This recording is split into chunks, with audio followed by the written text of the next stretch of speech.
Haji Isam yang terkenal, orang Bone yang di Kalimantan. Dia mulai dari pesupir truk. Dia tamatan SMP. Jadi tidak, sekolah itu formalitas. Tapi yang resmi adalah skill, kemampuan bekerja. Saya semenjak lulus tahun 1967, 58 tahun yang lalu. Cuma satu kali saya buka ijazah saya. Yang lainnya di lemari. Walaupun ijazah saya harus hati-hati, harus betul disimpan baik-baik. Nanti di belakang hari dipertanyakan kalau tidak ada aslinya. Ya. Itu masalah besar. Kalau Anda sudah jadi gubernur, jadi bupati, jadi apa, ditanya ijazah tidak ada, Anda memalukan. Bismillahirrahmanirrahim. Assalamualaikum warahmatullahi wabarakatuh. Yang saya hormati Bapak Rektor, seluruh pembantu Rektor, dekan, para guru besar, anggota Senat, para mahasiswa yang hari ini diwisuda dari sarjana, spesialis, master, dan doktor, dan para orang tua murid yang tentu hari ini sangat bergembira atas selesainya para mahasiswa dalam studinya. Saudara-saudara sekalian, apa yang diacarakan hari ini, saya mengalaminya 58 tahun yang lalu. Lebih setengah abad. Pasti tidak ada mahasiswa yang semuanya belum lahir pada waktu itu. Walaupun saya sekolahnya di Unhas ini. Wisudanya bukan di sini, masih di Baraya. Dan wisudanya tidak banyak, mungkin hari itu hanya sekitar 100-200 orang. Karena memang mahasiswa waktu itu Unhas masih kecil, baru kira-kira 3-4 ribu waktu itu. Itulah pengalaman dan saya berterima kasih kepada Unhas, di mana saya berkuliah hampir 7 tahun. Minta maaf, saya mungkin agak telat sarjana. Karena terlalu banyak kegiatan aktif di mana-mana. Tapi itu bermakna kepada saya sehingga dapat mencapai tugas-tugas yang saya inginkan. Anda hari ini telah menyelesaikan studi bagi sarjana. Bagi doktor, magister tentu melanjutkan studi. Bagi sarjana ini hari tahun ke-7, setidak-tidaknya tahun 16-17 Anda belajar.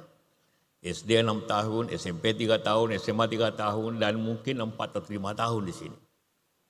Berarti Anda dibina, orang tua dibiayai, 17 tahun belajar. Tentu 17 tahun itu begitu banyak yang Anda peroleh, tapi lebih banyak lagi yang Anda mesti pelajari lagi. Belajar adalah sesuatu kegiatan yang tidak pernah berhenti. Karena dunia ini berlangsung, ilmu berkembang terus.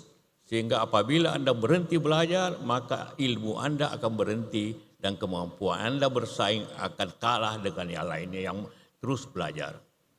Belajar tidak perlu di kelas, belajar membaca, belajar dengan teman, belajar kepada dunia ini. Hari ini saya hanya ingin berbicara sederhana.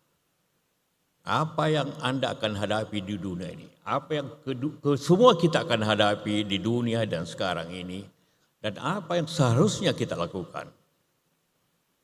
Karena bagi Anda semua, tentu itu tantangan yang Anda hadapi.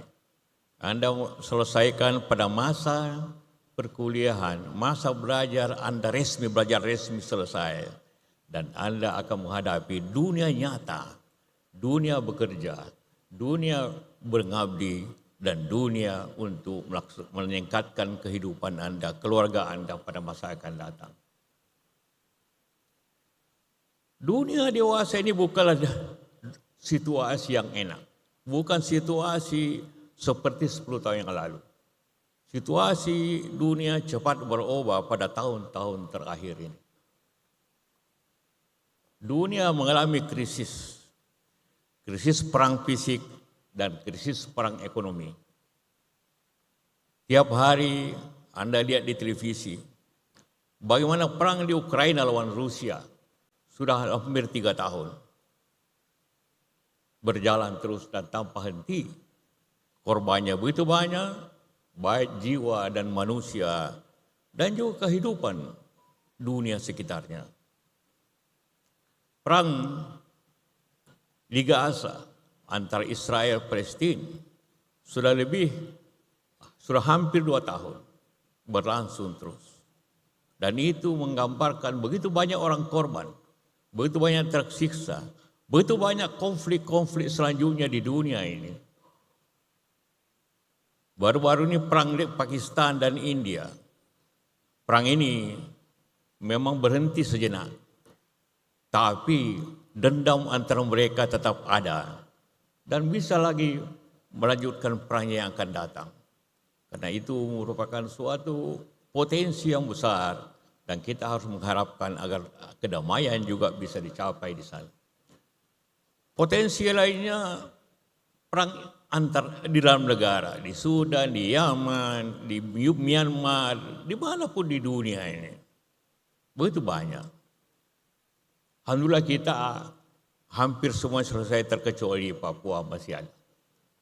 Itu merupakan tantangan kita semuanya. Apa akibat semuanya itu? Ekonomi dunia bermasalah. Kemudian ditambah lagi dengan kebijakan Presiden Amerika Trump yang melancarkan perang dagang dengan China dengan seluruh dunia. Dan itu menyebabkan masalah ekonomi di mana-mana. Masalah ekonomi juga tentunya menyebabkan kehidupan dunia menjadi lebih sulit. Apa efeknya ke negeri ini? Selama ini ekonomi kita berjalan baik. Tetapi dengan perang ini, perang fisik dan perang ekonomi, menyebabkan harga-harga perdagangan berkurang, ekspor kita berkurang, harga-harga komoditas menurun, batu bara, mineral, nikel, sawit, semua menurun. Apa akibatnya untuk bangsa menghadapi situasi ini?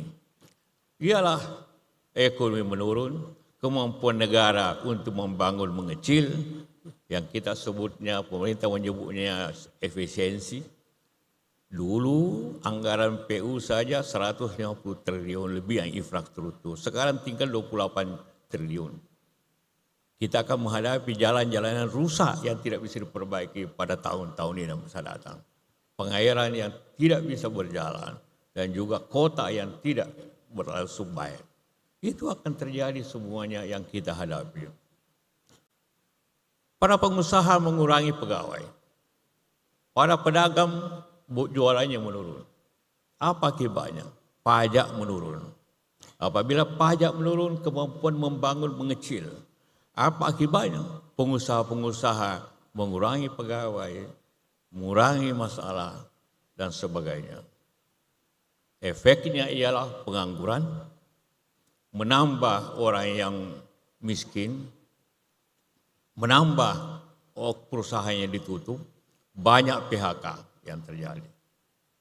Itulah yang kita hadapi, dan kebetulan Anda yang sarjana pada hari ini, itu yang Anda masuki, kita semua masuki bangsa ini pada situasi yang tidak sebagus pada 5-6 tahun yang lalu atau 3 tahun yang lalu. Karena itulah maka kita harus mempunyai cara-cara yang baik.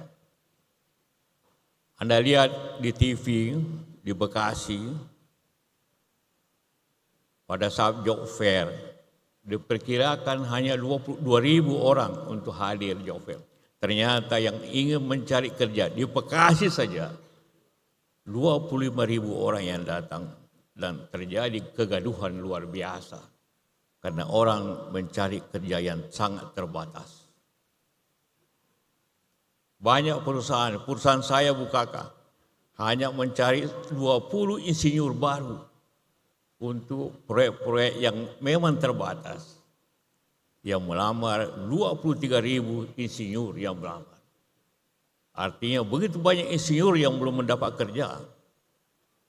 Belum begitu banyak insinyur, harapan kita semua yang telah menghadapi pendidikan tapi sulit mendapat kerja akibat situasi yang sulit ini di dunia ini.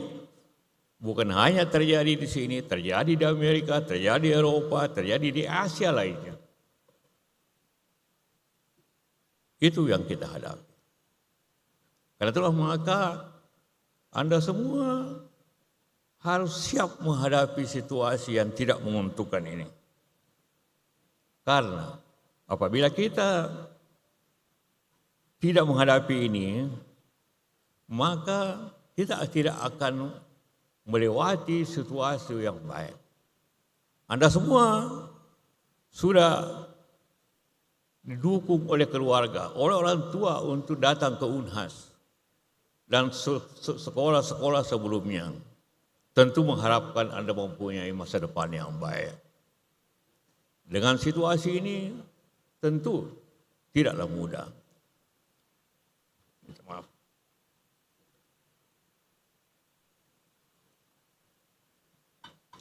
Sebagai alumni yang baru, ada dua kemungkinan Anda: mencari kerja dan membuat pekerjaan. Mencari kerja seperti saya katakan tadi, tidaklah mudah pada dewasa ini. Tidak mudah. Tentu masih ada. Khususnya kita di daerah timur ini relatif lebih baik dibanding terjadi di Jawa dan sebagainya. Relatif lebih baik. Karena itulah maka Anda harus memilih dua. Kalau mencari kerja berarti Anda mendapat pendapatan walaupun mungkin tidak besar. Tapi ada kontinunya. Anda bisa hidup mungkin pada awalnya sederhana. Tapi membuat pekerjaan memang awalnya tidak mudah. Tapi Anda mempunyai harapan lebih besar pada masa datang. Berusaha, entrepreneur, wirausaha, bekerja kecil-kecilan. Semua itu adalah alternatif yang Anda bisa capai pada saat yang sulit ini. Pemerintah telah menurunkan semua anggarannya. Tadi saya berbicara dengan Bapak Pimpinan Rektor. Dulu Unhas punya anggaran 75 untuk penelitian. Sekarang sisa 20 miliar. Artinya adalah juga akan terjadi masalah-masalah internal kampus. Di perusahaan sama seperti itu. Kita harus menghemat. Tapi kita harus tetap bergerak untuk hidup. Bergerak untuk maju. Apa yang dapat kita? Pertama tentu Anda mencari kerja. Kalau sudah dapat kerja, jangan memikirkan pekerjaan lain dulu. Kalau Anda sudah mendapat kerja, mungkin tahun ini, tahun depan, 2 tahun lagi. Sekarang rata-rata alumni tamat universitas menunggu 2 tahun untuk mendapat pekerjaan tetap. Rata-rata di Indonesia ini. Karena begitu banyaknya universitas, begitu banyak menghasilkan sarjana. Sehingga tidak sebanding dengan ketersediaan lapangan kerja. Tapi tentu juga terbuka hal tersebut. Jadi kalau Anda sudah mendapat pekerjaan, tekuni pekerjaan itu. Jangan berpikir dulu lagi yang lainnya, karena ini sulit keadaannya. Pilihan yang kedua seperti saya katakan tadi, Anda membuat pekerjaan. Anda yang berusaha, Anda berwirausaha, Anda bekerja, tentu mulai yang kecil. Tidak mungkin ada seorang berusaha langsung besar. Ayah saya, Haji Kala, waktu mudanya, dia bekerja jualan di pasar. Alhamdulillah setelah puluhan tahun, kita mempunyai usaha yang cukup besar. Tapi dimulai yang kecil, pedagang pasar. Banyak orang seperti itu Seperti Hairul Tanjung, Mega, Trans TV. Dia dokter gigi, tapi dia berusaha punya bank. Dulu awalnya dia jualan fotokopian dekat kampus. Mulai dari situ. Dia mulai dari perjualan telur dan sebagainya. Jadi juga berusaha itu sangat tidak tergantung kepada Anda punya lulusan. Banyak orang dokter dia pengusaha, banyak insinyur dia pengusaha, banyak kalau berusaha. Tidak sesuai janjinya. Sudah tergantung inisiatif. Haji Isam yang terkenal, orang Bone yang di Kalimantan. Dia mulai dari pesopir truk. Dia tamatan SMP. Jadi tidak, sekolah itu formalitas. Tapi yang resmi adalah skill. Kemampuan bekerja. Dan kemauan yang kuat untuk bekerja. Bukan gelar. Selepas Anda di sini, apabila Anda memilih untuk berusaha, karena memang itu pilihan yang paling mungkin pada dewasa ini. Ialah ada bukan ijazah Anda yang penting lagi, tapi skill Anda, kemampuan Anda lah yang penting. Saya semenjak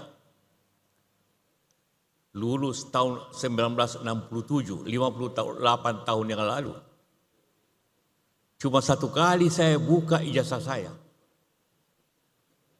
Yang lainnya di lemari. Walaupun ijazah saya harus hati-hati, harus betul disimpan baik-baik.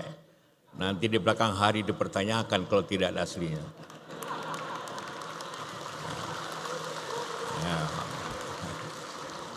Itu masalah besar. Kalau Anda sudah jadi gubernur, jadi bupati, jadi apa, ditanya ijazah tidak ada, Anda memalukan seperti ini. Jadi tolong diplastik nanti ijazah Anda itu supaya aman. Ya. Nah itulah sedikit tentang ijazah.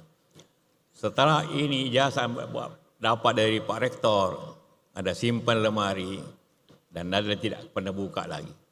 Karena di dunia usaha ijazah tidak ada artinya. Yang ada artinya adalah kemampuan, semangat dan kemauan yang keras. Itu modal Anda.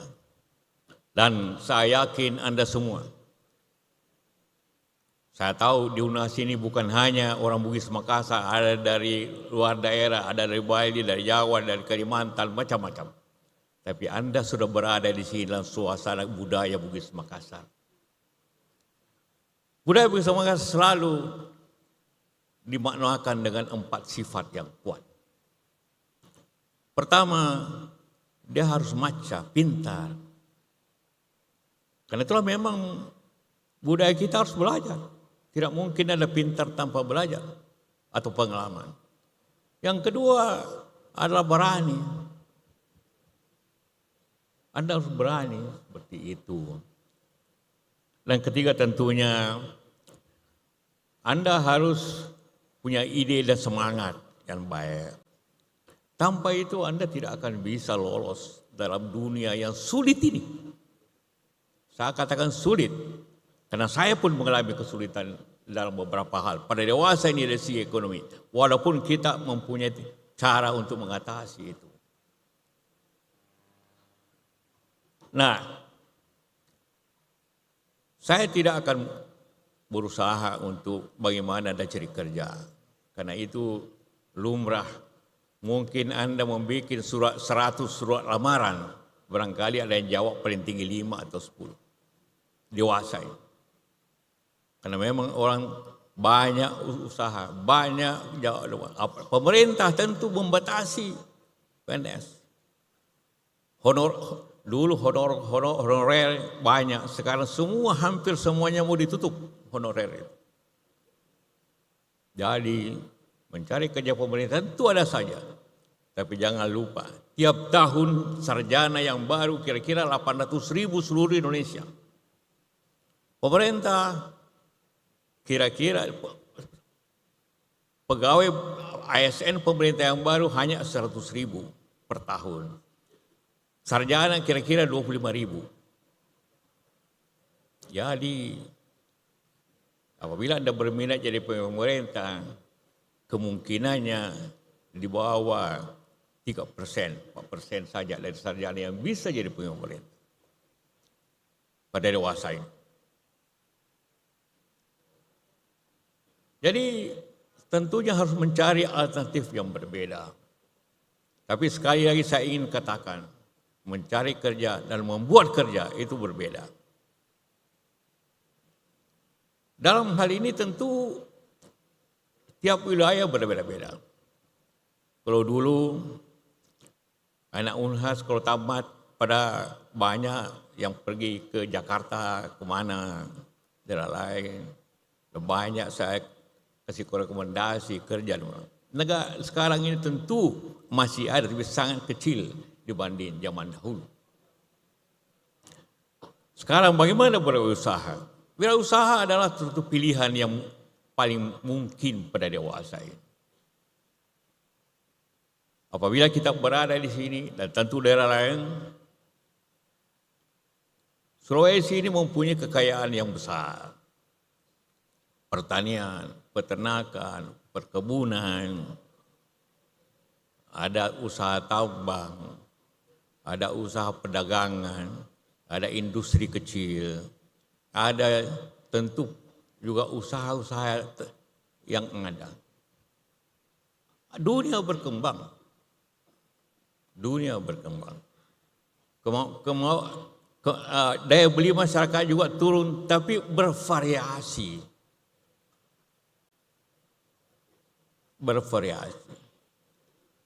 Tentu ada juga bisa di dalam pendidikan, jadi dosen, tapi tentu membutuhkan juga derajat yang lebih tinggi.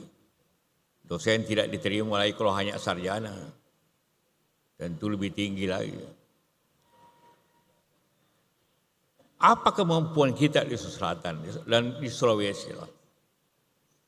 Kemampuan alam yang kuat.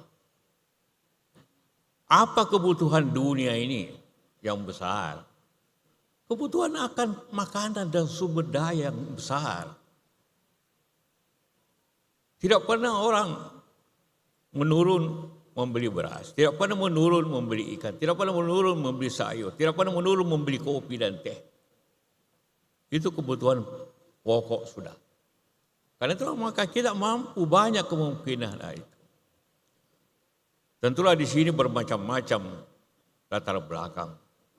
Bagi anak pertanian, kembalilah ke daerah masing-masing mengembangkan kemampuan keluarga, kemampuan masyarakat di situ. Karena itu tidak mungkin ada berkeliaran di Makassar ini tanpa kerja. Sekarang di mana-mana di Indonesia ini banyak premanisme, kriminal. Dia bukan berniat jadi preman, tapi karena tidak ada pekerjaan maka menjadi preman. Bypass ya. Tentu kita tidak ingin seperti itu. Jadi yang Anda pikirkan besok, hari ini dan besok ialah kreativitas. Melihat orang butuh apa negeri ini. Di mana-mana ada warung kopi. Berarti mereka butuh kopi. Harga kopi naik, harga coklat naik. Contohnya kecil. Anda kembali ke daerah di Toraja, di Enrekang, di Polopo. Coba bantu orang tua mengambil kopi. Contoh, coklat dibutuhkan di Oasis, naik harganya seluruh dunia. Kita kehabisan coklat. Orang sekarang di luar negeri butuh susu, bukan hanya sapi. Susu bisa dari kedelai, bisa dari jambu mente, bisa dari bermacam-macam. Bikinlah riset kecil-kecilan dengan teman Anda. Bagaimana itu jambu mente menjadi susu, contohnya, atau menjual itu. Banyak hal yang bisa secara kreatif untuk itu. Jangan kehilangan akal. Karena begitu kehilangan akal, Anda akan menjadi kehilangan berpikir, kehilangan kemampuan. Mari Anda kreatif melihat masa datang. Memang tidak mudah. Pemerintah, waktu zaman saya mulai, waktu Pilpres. Kita semua melihat rakyat kecil bagaimana mereka bekerja. Karena itu dibikinlah kredit usaha rakyat. Untuk itu diberikan kepada pengusaha-pengusaha anak-anak baru. Pergilah ke bank cari modal. Pasti Anda berpikir, dari mana modalnya? Pemerintah sudah menyiapkan 120 triliun usaha kredit rakyat. Kredit untuk anak yang pemula-pemula. Anda ajukan proposal. Jangan hanya proposal minta sumbangan. Karena kalau mau biasanya mahasiswa selalu ada proposal minta sumbangan. Bikinlah proposal untuk bagaimana bekerja. Apa yang Anda lakukan? Bagi yang putri juga seperti itu. Banyak sekarang anak-anak muda bikin kue, bikin apa, bikin jahitan, macam-macam usaha yang bertebaran yang Anda bisa contoh dan Anda bisa lakukan secara bersama-sama. Tanpa itu maka Anda bisa. Tapi sekali lagi saya ingin semangat dan kerja keras. Anda boleh kerja keras tapi tanpa semangat. Anda bersemangat tapi tidak kerja juga tidak ada artinya. Tekad hari ini, begitu Anda ijazah, sekali lagi simpan ijazah Anda. Kasih plastik, simpan dan Anda berpikir, saya mau kerja apa. Tidak ada kerja yang langsung hebat. Tidak ada bisnis yang langsung hebat. Semua mulai dari bawah. Seperti saya katakan tadi. Bagaimana orang-orang hebat. Lihatlah orang Cina. Yang kaya itu mana ada sekolahnya. Sekarang baru sekolah anak-anaknya. Tapi yang dulu tidak ada sekolahnya. Tapi dia bisa maju dan anaknya bekerja. Tentu banyak di sini yang bapaknya pedagang, berusaha, kecil dan besar. Bantulah orang tuamu. Sekarang yang bagi pusat kembali, bantu orang tua mengembangkan usaha. Bantu orang yang punya toko mengembangkan tokonya. Bantu penjual kain menambah menjadi baju. Bantu orang tuanya. Bergabunglah dalam kelompok itu. Itu yang paling gampang bagi orang yang mempunyai keluarga pengusaha. Tanpa itu, di bidang usaha memang ada persaingan. Prinsip pokok berusaha itulah persaingan, ia lebih baik dan lebih murah. Karena itulah maka kita semua. Yang kedua ialah percaya diri atas kemampuan. Saya berusaha berbagai usaha macam-macam. Tapi modalnya ialah kemampuan dan percaya diri. Pada saat orang kekurangan listrik, kita bangun PLTA tanpa mengerti apa itu PLTA. Tapi belajar dan kita orang mengatakan minta orang asing tidak percaya diri. Dan saya bangga bahwa insinyur yang paling banyak mengetahui dan bekerja di bidang listrik adalah anak teknik Unhas. Paling banyak. Bekerja di sini, di Poso, di Toraja, di Sumatera. Hampir semuanya anak Unhas. Percaya diri. Mula-mula tidak percaya diri. Persakan, kau mesti belajar bagaimana caranya bikin listrik. Dan mampu untuk itu. Sama juga orang di sini, wah kalau bikin smelter untuk nikel harus orang Cina. Tidak. Kita lakukan di sini dengan kemampuan diri sendiri. Kita bangun di Palopo smelter yang sangat bagus. 4 unit. Investasinya triliunan. Dan mampu dilakukannya. Jangan tergantung kepada orang lain. Kalau Anda naik pesawat, pasti melalui jembatan ke pesawat. Dan Anda lihat di situ, pasti tertulis Bukaka. Itu ada di seluruh Indonesia, di India, di Thailand, di Malaysia, di Singapura, even di Jepang. Semuanya dibikin oleh anak-anak Indonesia muda-muda. Dan bisa kita lakukan. Percaya diri. Sehingga tidak ada di Indonesia yang bikin selain Bukaka. Bukaka itu kampung saya di Bone. Orang Bone pasti tahu itu namanya Bukaka. Itulah ciri semangat atas kemampuan dan percaya diri. Dan Anda bisa lakukan itu. Tanpa itu, tanpa semangat. Jadi, saudara sekalian, saya tidak perpanjang. Kesimpulannya, kita semua mengalami masa yang sulit pada tahun-tahun ini dan tahun yang akan datang. Negara ekonominya tidak sebaik dulu. Dunia juga begitu. Artinya banyak PHK, banyak pengangguran, dan sulit lapangan kerja yang baru. Karena itulah maka ciptakan lapangan kerja Anda semua. Mulai yang kecil, semangat dan jujur. Anda kita bisa hidup lepas itu. Itulah kira-kira hal yang saya ingin sampaikan kepada Anda semua. Pada anak-anakku semua. Sama dengan Anda. 58 tahun saya diberi ijazah oleh Unhas. Saya simpan ijazah saya. Dan saya melaksanakan meneruskan usaha keluarga dengan satu pegawai. Dan berjalan terus sampai sekarang ini. Dengan semangat. Percaya diri, dan itulah yang kita sebut Barani dan Tomaca. Dan Anda semua sudah Tomaca, tinggal kemudian dan harga diri. Terima kasih, selamat, wabillahi taufiq wal hidayah. Wassalamualaikum warahmatullahi wabarakatuh.